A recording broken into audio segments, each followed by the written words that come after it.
ॐ अज्ञानतिमिरान्धस्य ज्ञानाञ्जनशलाकया चक्षुरुन्मिलितं येन तस्मै श्रीगुरुवे नमः। वाञ्छाकल्पतरुभ्यश्च कृपासिन्धुभ्येव च पतितानां पावनेभ्यो वैष्णवेभ्यो नमो नमः। नमो महावदान्याय कृष्णप्रेमप्रदायते कृष्णाय कृष्णचैतन्य नाम्ने गौरत्विषे नमः। हे कृष्ण करुणा सिन्धो दीनबन्धो जगत्पते गोपेश गोपिकाकान्त राधाकान्त नमोस्तुते। तप्त कांचन गौरांगी राधे वृंदावनेश्वरी वृषभानुसुते देवी प्रणमामि हरे प्रिये। वृंदायै तुलसी देव्यै प्रियायै केशवस्य च कृष्ण भक्ति प्रदे देवी सत्यवत्यै नमो नमः। श्री कृष्ण चैतन्य प्रभो नित्यानंद श्री अद्वैत गदाधर शिवसदी गौर भक्त वृंद। हरे कृष्ण कृष्ण कृष्ण हरे हरे हरे राम राम राम हरे हरे। हरे कृष्णा। सर्वप्रथम मैं अपने गुरुपाद पद्म ओम विष्णुपाद अष्टोत्तर शत श्री श्रीमद् भक्ति वेदांत माधव गोस्वामी महाराज के चरण कमलों में अनंत कोटि दंडवत प्रणाम ज्ञापन करता हूँ।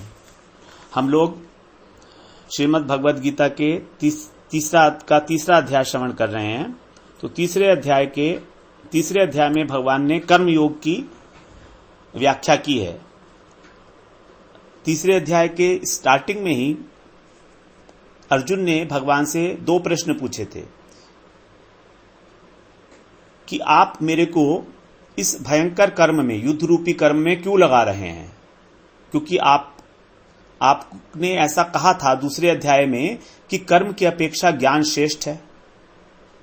दूसरा कहा कि आप जो है इस प्रकार के मिले जुले वचनों से मेरी बुद्धि को मानो भ्रमित कर रहे हैं, मोहित कर रहे हैं। और एक बात को मुझे बताइए निश्चय करके जिससे मेरा कल्याण हो। तो अब यहां पर भगवान ने पूरी कर्मयोग की विशद व्याख्या की पूरे अध्याय में। और अब ये 35वां श्लोक जो है भगवान का कंक्लूसिव स्टेटमेंट है कर्मयोग के विषय में। फाइनल जो भगवान का वर्डिक्ट है वो इस 35वें श्लोक में भगवान बता रहे हैं। 34वें श्लोक में भगवान ने बताया कि राग और द्वेष से रहित होकर कर्म करना है, कर्तव्य कर्म करना चाहिए, क्योंकि वो दोनों लुटेरे हैं और वही संसार में हमारे बंधन के कारण बनते हैं। अब यहां पर 35वें श्लोक में जो कर्म योग के बारे में बताया भगवान ने, उसको कंक्लूड कर रहे हैं, उसका एक फल बता रहे हैं अल्टीमेटली कि क्या होगा। तो इसीलिए हमने इसको भी एक माइलस्टोन रखा 13th। तो ये हमारा 13th माइलस्टोन हो गया। दूसरे अध्याय में हम लोगों ने 7 माइलस्टोन फिक्स किए थे और यहां पर अभी हमारा ये 6ठा माइलस्टोन हो गया है, तो इसलिए 13th हो गया ये M13। यहां भगवान बता रहे हैं 35वें श्लोक में, श्रेयान् स्वधर्मो विगुण परधर्मा स्वनुष्ठितात् स्वधर्मे निधनं श्रेय परधर्मो भयावह। श्रेयान् स्वधर्मो विगुणः परधर्मा स्वनुष्ठितात् स्वधर्मे निधनं श्रेय परधर्मो भयावह। स्वअनुष्ठितात् का मतलब है सु प्लस अनुष्ठितात्, भली भांति। सु माने सम्यक रूपेण, सुष्ठु रूप से जो अनुष्ठित हुआ है, इस प्रकार का क्या है, परधर्मात्। परधर्मात् में पंचमी विभक्ति, परधर्म की अपेक्षा। यहां पर जो है भगवान स्वधर्म और परधर्म इन दोनों की तुलना कर रहे हैं और उन दोनों का फल भी बता रहे हैं कि क्या है। भली भांति अनुष्ठित होने पर भी जो परधर्मात् यानी परधर्म की अपेक्षा अगर हमारा धर्म स्वधर्म श्रेयान, श्रेयान का मतलब श्रेष्ठ है, स्वधर्मो विगुण है, विगुण है का मतलब अगर उसमें किंचित दोष भी है, अगर हमारे स्वधर्म में किंचित दोष भी है तो भी वो अगर हम किसी दूसरे के धर्म को, परधर्म को अच्छी प्रकार से पालन करते हैं, उसमें दोष भी नहीं है, तो भी हमारा ही जो धर्म है, स्वधर्म है, वही श्रेष्ठ है। जैसे यहां पर अर्जुन, जो उनका क्षत्रिय धर्म है युद्ध करना, उससे उपराम हो रहे थे और वो भिक्षावृत्ति करना चाह रहे थे। भिक्षावृत्ति मतलब जो ब्राह्मण का धर्म है, तो परधर्म हो गया। तो यहां पर क्षत्रिय के लिए ब्राह्मण का धर्म परधर्म हो गया। तो इसीलिए भगवान यहां बता रहे हैं कि अपना धर्म ही जो है वो श्रेष्ठ है और स्वधर्मे निधनम श्रेय है। अगर अपने धर्म में यानी अपने धर्म का पालन करते हुए, वर्णाश्रम धर्म का, अगर हम अपने परधर्म वर्णाश्रम धर्म का भली भांति वो पालन करते हुए निधनम माने मर जाएं तो भी श्रेय है, तो भी वो श्रेयस्कर होगा, अच्छा होगा। और परधर्मो भयावह है, और परधर्म जो है वो भयावह है, भयावह मतलब भयानक है, उसकी गति क्या होगी ये पता नहीं है, उसमें भय है परधर्म का पालन करने में। तो यहां पर भगवान ने कर्मयोग को कंक्लूड करते हुए, क्योंकि कर्मयोग क्या है, कर्मयोग है वर्णाश्रम धर्म का पालन, वर्णाश्रम धर्म का पालन, उसमें से 3 एलिमेंट्स हम लोगों ने हटा दिए थे, कर्तापन का अभिमान, कर्म में आसक्ति और कर्म के फल में आसक्ति।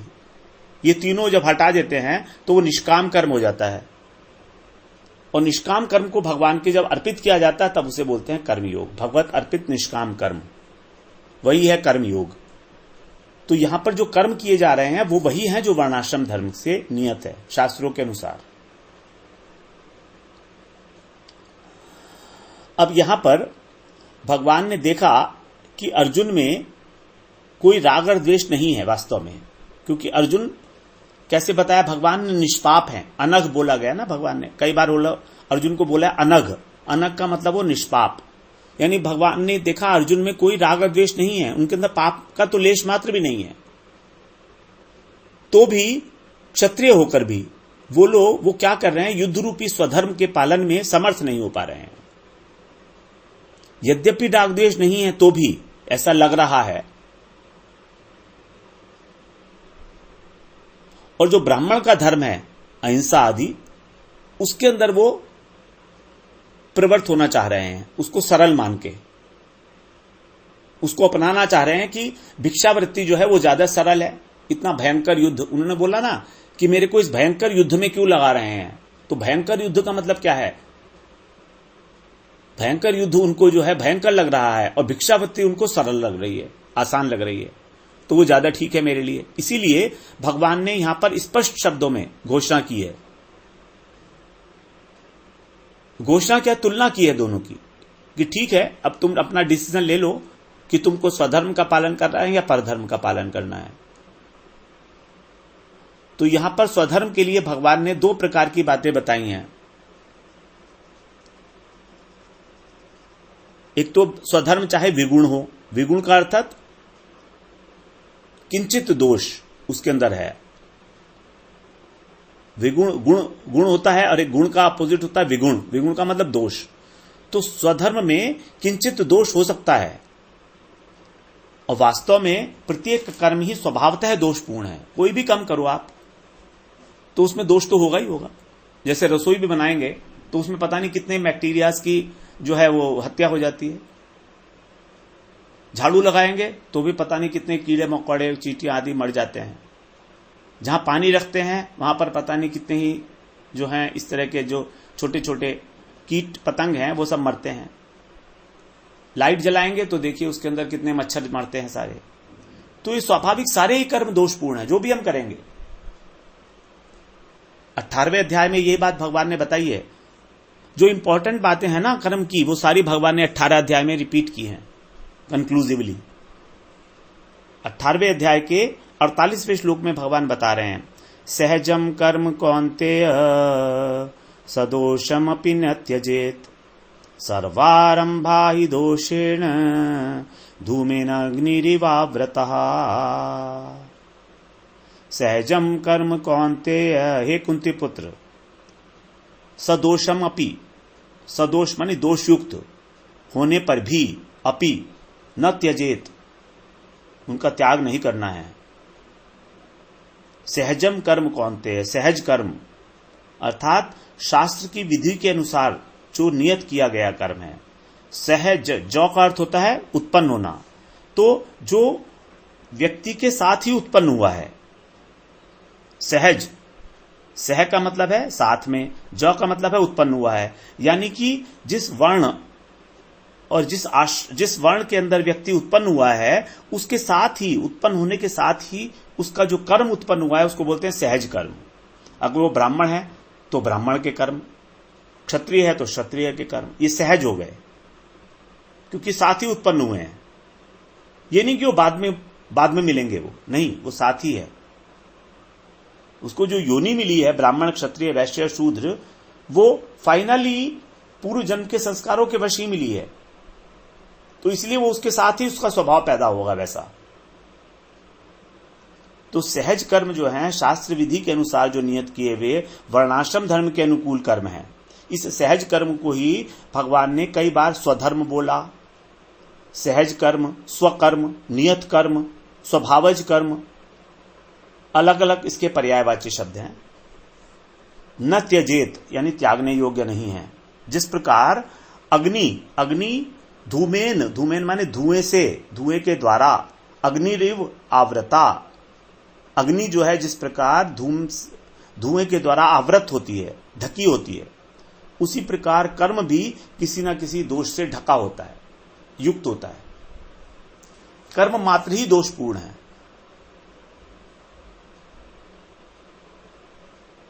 अब दूसरा विशेषण क्या है स्वधर्म का? इनडायरेक्ट है वो।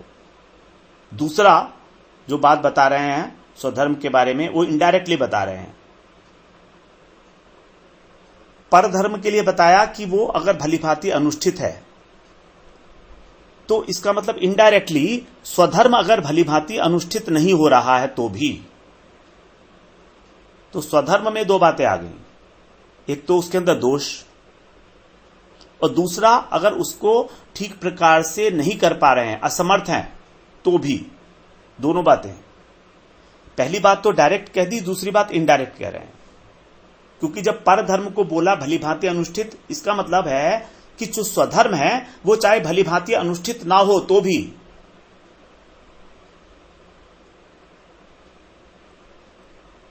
ये बाय इंप्लीकेशन लिया जा रहा है, ये वाला अर्थ बाय इंप्लीकेशन। क्योंकि जब तुलना होती है ना, तो तुलना होती है तो एक ए और बी की, तो बी में जो वस्तु अगर दिखाई गई है तो इसका मतलब यह कि ए में वो वस्तु नहीं है, चाहे उसके बारे में मेंशन किया हो अलग से या ना किया हो। तो यहां पर भगवान ने स्वधर्म के साथ ये मेंशन नहीं किया है कि वो ठीक प्रकार से अनुष्ठित नहीं हो सकता, उसका ठीक प्रकार से पालन करने में असमर्थ है, लेकिन ये मतलब मानना पड़ेगा क्योंकि परधर्म के साथ भगवान ने बोला कि वो भलीभांति पालन किया जा सकने वाला है। तो इसका मतलब स्वधर्म एक तो दोषयुक्त है और दूसरा अगर उसको पालन करने में भलीभांति असमर्थता है व्यक्ति की तो भी, ये दो बातें हो गई, तो भी स्वधर्मी श्रेष्ठ है, अर्थात पालन करने योग्य है। अब तुलना किससे करना है? परधर्म से। परधर्म क्या है? परधर्म है वर्णाश्रम धर्म के विपरीत। स्वधर्म है वर्णाश्रम धर्म के अनुकूल और परधर्म है वर्णाश्रम धर्म के विपरीत, अर्थात किसी अन्य वर्ण या किसी अन्य आश्रम का जो धर्म है। जैसे मान लीजिए अगर कोई गृहस्थ है और गृहस्थ होकर वो संन्यास ले ले तो ये परधर्म हो गया।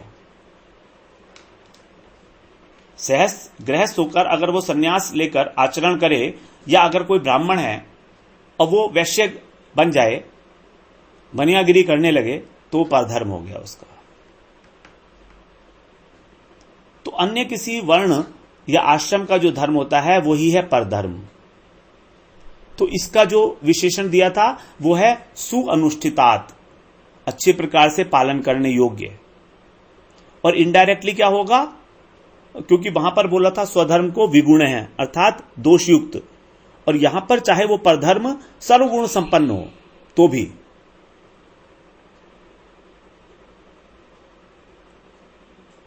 दोनों बातें दोनों जगह चलेंगी ना। वहां पर स्वधर्म को कहा था दोषयुक्त और परधर्म को कहा था अच्छे प्रकार से पालन करने योग्य। तो वहां पर हमने बाय इंप्लीकेशन ऐसा समझा कि वहां स्वधर्म जो है एक तो दोषयुक्त भी है और ठीक तरह से पालन करने योग्य भी नहीं है, असमर्थ है व्यक्ति। और परधर्म में कोई भी दोष नहीं है, सर्वगुण संपन्न है और अच्छे प्रकार से पालन करने योग्य है। तो ये दोनों बातें हो गई। तो भी स्वधर्म ही श्रेष्ठ है।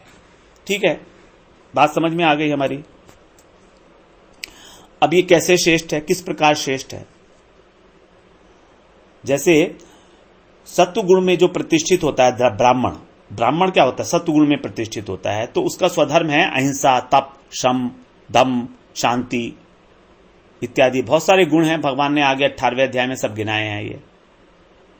और रजोगुण से संपन्न जो क्षत्रिय है उसका क्या धर्म है? शौर्यम तेजो धृतदाक्ष्यम युद्धे चैप्यपलायनम। 18वें अध्याय का 43rd श्लोक, 43वां। शौर्य शूरवीरता, तेज धृति मतलब धैर्य, दाक्ष्यम मतलब चतुरता, और युद्धे चैप्य पलायनम, ये इंपॉर्टेंट है। युद्ध से पलायन नहीं करना, युद्ध से भागना नहीं। अतः युद्ध में प्रवृत्त होना ही क्षत्रिय का स्वधर्म है। इसीलिए भगवान ने 18वें अध्याय में 43वें श्लोक में अर्जुन को बोला कि युद्धे चैप्य पलायनम, ये तुम्हारा स्वधर्म नहीं है युद्ध से भागना, ये तुम्हें शोभा नहीं देता है। और अगर तुम इसका पालन करते हो स्वधर्म का, तो युद्ध में निधन होने पर भी स्वर्ग को प्राप्त करोगे। यही बात दूसरे अध्याय में पहले बोल चुके हैं भगवान 31वें श्लोक में। हतो वा प्राप्यसि स्वर्गम जित्वा वा भोक्ष्यसे महीम तस्मात् उत्तिष्ठ कौन्तेय युद्धाय कृत निश्चयः। हतो वा प्राप्यसे स्वर्गम, अगर तेरी हत्या हो गई, मृत्यु हो गई, तो क्या होगा? स्वर्ग जाएगा। अगर जीत गया तो सारे पृथ्वी पर राज्य करेगा। इसीलिए तस्मात् उत्तिष्ठ कौन्तेय, हे कुंती पुत्र तुम उठो और दृढ़ता पूर्वक निश्चय करके युद्ध करो। युद्ध के लिए युद्धाय कृत निश्चय, युद्ध करने के लिए निश्चय करो, निश्चयात्मक बुद्धि करो। अभी तुम्हारी बुद्धि बहुशाखा वाली है, इसलिए तुम निर्णय करने में अब स्वयं को असमर्थ पा रहे हो। देखिए, हमारा जब उद्देश्य होता है ना हमारे सामने, तभी हमारा निश्चय, हमारा निर्णय सटीक होता है, टू द पॉइंट होता है, एग्जैक्ट होता है। अगर कोई उद्देश्य ही नहीं है तो फिर क्या निर्णय करेंगे? ये भी ठीक है, वो भी ठीक है, वो भी ठीक है, वो भी ठीक है, सब कुछ ठीक ही ठीक लगता है फिर तो। इसीलिए अगर हमने सोचा है कि हमारा परमार्थिक पथ पर हमको चलना है, तो हमारा ये निर्णय है कि राग द्वेष हमारे परिपंथी हैं, लुटेरे हैं। इस बात को हम हमेशा याद रखेंगे। जितना याद करेंगे उतना ही बुद्धि में बैठ जाएंगी ये बात। और हमारा जो गीता के अध्ययन का तात्पर्य है वो यही है कि इसमें से कुछ ऐसे सूत्र निकाल लें जिनको हम अगर बुद्धि में बिठा लें तो वो अपने आप से हमारी सारी जो विचारधारा है वो रेडिकली चेंज हो जाए। हमको करनी नहीं पड़े कुछ भी, क्योंकि विचारों को बदलना बहुत मुश्किल है। लेकिन कुछ ऐसे सूत्र को विचार बिठा लिए जाएं, कुछ ऐसे माइलस्टोन्स फिक्स कर दिए जाएं, कुछ ऐसे खूंटे गाड़ दिए जाएं कि हमारे सारे विचार उन खूंटों के इर्द गिर्द घूमें, क्योंकि वो खूंटे होंगे परमार्थ से संबंधित। तो वही हमारे जो खूंटे हैं वो हमको हमारी उन्नति में, हमारी प्रोग्रेस में सहायता देंगे आगे। यही है हमारा उद्देश्य। इसीलिए हम लोग इसमें अलग अलग गेट्स फिक्स कर रहे हैं, अलग अलग माइलस्टोन फिक्स कर रहे हैं। यही है हमारा, और कोई इसमें और कोई कारण नहीं है। यहां हमको कोई एग्जाम नहीं पास करना है, लेकिन ये हम अपने लिए कर रहे हैं सब कुछ। स्वांतः सुखाय, मैं भी अपने लिए कर रहा हूं और आप सब भी। आपके बहाने से मैं कर रहा हूं अध्ययन और आप मेरे बहाने से अध्ययन कर लीजिए। बस दोनों एक दूसरे से समझ के और आगे बढ़ सकते हैं। तो यहां बता रहे हैं कि हमारा जो परधर्म है, ये चाहे कैसा भी हो, हमको उसका पालन नहीं करना है, उसको छोड़ना है। तो स्वधर्म का पालन करते करते होगा क्या? हाँ, हम बात कर रहे थे कि स्वधर्म किस प्रकार से श्रेष्ठ है। स्वधर्म का पालन करने से हमारे चित्त की शुद्धि होगी, निष्काम आएगा भाव। जब हम अनासक्त हो जाएंगे तो हमारा निष्कामता बढ़ेगी, हमारी भगवान को अर्पित करने से चित्त की शुद्धि होगी, और फिर हम लोग इस स्वधर्म से ऊपर, इससे भी उच्च धर्म के ऊपर चले जाएंगे। वो परधर्म नहीं होगा, लेकिन वो उच्च धर्म होगा। और अगर हमारे उस उच्च धर्म को प्राप्त करने की से पहले भी मृत्यु हो जाए तो भी वो मंगल कारक है, उसमें भी भय की संभावना नहीं है। भय की संभावना क्या है? भय होता है, बेसिकली भय होता है मृत्यु का, जन्म मृत्यु का बंधन, यही है सबसे बड़ा भय। वहां पर बताया था ना, त्रायते महतो भयात, दूसरे अध्याय में 40वां श्लोक था शायद। नेहाभिक्रमानाशो अस्ति प्रत्यवायो न विद्यते, धर्मस स्वल्पम अपैस्य धर्मस्य त्रायते महतो भयात। महत भय, सबसे बड़ा भय क्या है? जन्म मरण, पुनरपि जननम पुनरपि मरणम, पुनरपि जननी जठरे शयनम। बार बार मां के गर्भ में आना और बार बार मृत्यु को प्राप्त होना, यही है सबसे बड़ा भय, यही है सबसे बड़ा रोग, औषध, जो बीमारी है संसार की, जिसको भवरोग बोलते हैं। भव का मतलब होता है जन्म, तो इसको भवरोग बोलते हैं। बार बार जन्म मृत्यु का चक्र, आवागमन का चक्र। तो अगर हमको इससे पहले भी मृत्यु हो जाए तो भी मंगल कारक है। जबकि परधर्म का पालन करना वर्तमान में लग सकता है हमको सरल दिखे, जैसे युद्ध करना कितना दुष्कर कार्य है और भिक्षा मांगना कितना आसान है, और वास्तव में हमको चाहिए क्या? हम क्या करेंगे? अर्जुन ने सोचा हमको राज्य का क्या करना है, हम तो अपना पालन भिक्षा मांग के भी कर लेंगे। और वैसे भी अर्जुन जो है, अर्जुन और पूरे पांडव लोग 12 वर्ष तक तो वनवास भोग चुके हैं, 1 वर्ष का अज्ञातवास भोग चुके हैं, तो उनको तो पूरी आदत पड़ी हुई है भिक्षावृत्ति की भी। जंगल में रहे हैं वो लोग, बिना किसी राजपाट के, बिना फैसिलिटीज के, बिना सुख सुविधाओं के।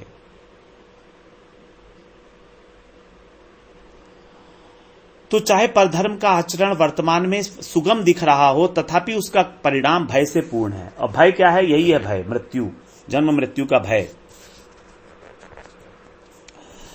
कि मृत्यु के बाद कल्याण होगा कि नहीं होगा।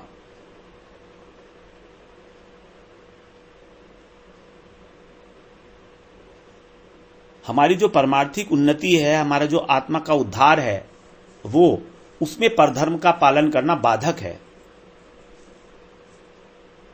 जन्म मृत्यु के अंदर डालने वाला है। परधर्म चाहे सुख सुविधाओं से संपन्न हो तो भी जन्म मृत्यु के चक्कर में डालने वाला होता है, यही है भय। जबकि स्वधर्म का पालन हो सकता है शुरू में अत्यंत कष्टकारक लगे, प्रतीत हो, तो भी वो जो कष्ट है वो उसकी उन्नति कराएगा।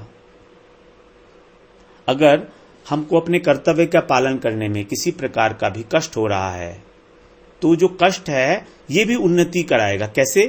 क्योंकि ये कष्ट भी एक प्रकार का तप होगा, ये कष्ट नहीं होगा, ये तप होगा।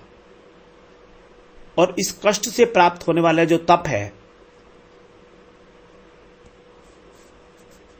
ये जो है, ये वाला देखिए, तप 2 प्रकार के होते हैं ना, तप 2 प्रकार के। एक तप तो वो है जो साधक स्वयं करता है, जैसे व्रत करना,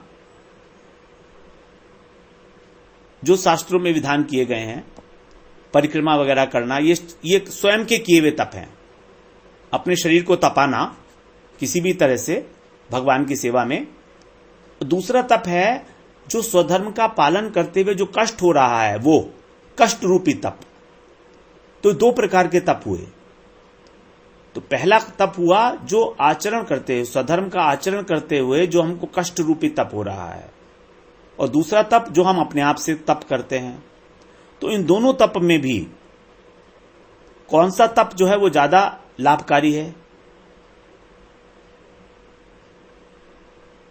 जो कष्ट से प्राप्त होता है तप, स्वधर्म का आचरण करते हुए वही ज्यादा अधिक शक्तिशाली है। क्यों है ऐसा? क्योंकि ये जो कष्ट रूपी तप है ये अपनी चेष्टा से नहीं आया है, बल्कि अपने आप उपस्थित हुआ है, अर्थात भगवत प्रदत्त है। ये हम ये मानेंगे कि भगवान की प्रेरणा से ही हमको कष्ट मिल रहा है। जबकि जो साधक अपने लिए तप करता है वो अपने लिए है। जो साधक तप कर रहा है अपनी इच्छा से वो अपने लिए है, और ये जो स्वधर्म के आचरण से जो कष्ट रूपी तप है ये दूसरे के लिए है। अर्जुन ये जो तप कर रहा है, जो युद्ध कर रहा है, ये क्या अपने लिए कर रहा है? नहीं, वो चाहता है कि जो प्रजा है वो सुखपूर्वक रहे, वो धर्म का आचरण कर सके। क्योंकि दुर्योधन के राज्य में लोग भजन करने में भी स्वतंत्र नहीं है, अपनी इच्छा अनुसार नहीं कर सकते। इसीलिए तो ये वाला जो तप मिला है कष्ट रूपी तप, ये तप जो है क्योंकि दूसरों के लिए है, उनके कल्याण के लिए है, इसीलिए, और कर्तव्य कर्म से मिलने वाला है, इसीलिए ये जो है अपने से किए हुए तप से ज्यादा अधिक परमार्थिक लाभ करने वाला होता है। उदाहरण के लिए जितने भी लोग कर्तव्य का पालन करते हुए मृत्यु को प्राप्त हुए हैं वो अमर हो गए हैं। जैसे राधा हरिश्चंद्र, कितने कष्ट आने पर भी सत्य से विचलित नहीं हुए। और अगर हम लौकिक दृष्टि से देखें तो भी कि व्यक्ति अनेक अनेक कष्ट आने पर भी अपने कर्तव्य पर लगे रहते हैं, टिके रहते हैं, उनकी हमेशा प्रशंसा होती है। जैसे हमारे देश को जिन लोगों ने आजाद कराया, वो लोग क्या है, हंसते हंसते फांसी पर झूल गए, आज तक उनको याद किया जाता है।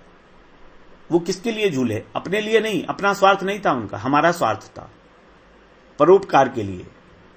तो चाहे लौकिक दृष्टि से हो चाहे परमार्थिक दृष्टि से हो, जो तप कर्तव्य करते हुए मिलता है वो तप जो है अधिक लाभकारी होता है अपने किए गए तप के अपेक्षा।